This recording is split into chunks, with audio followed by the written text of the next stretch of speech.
Guys, magandang hapon. So diri mi karon sa Apo Park.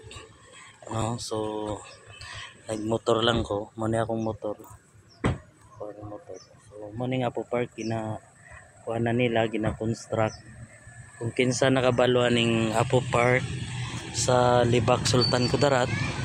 So mao ning naguba nga dalan nga sa bagyong Pahingpa that time. So mani guys, guba gyud kay ni siya.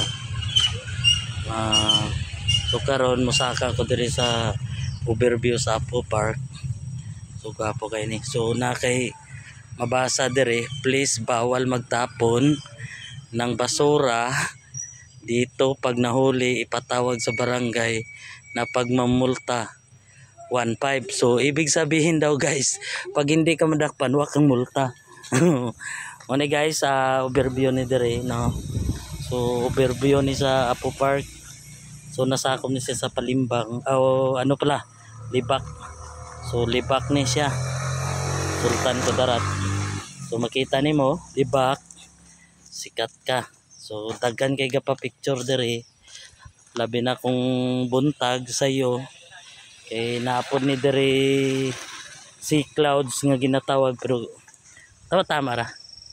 So mo ni perti ka taas nga bukid. So ginaayos nila karon ng dalan. So mao na, so dako na kay landslide sa ilalom.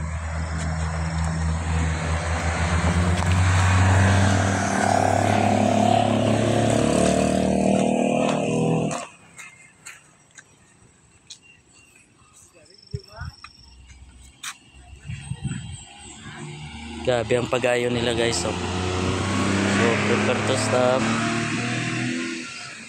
So money, welcome to guys, bye bye. So prepare.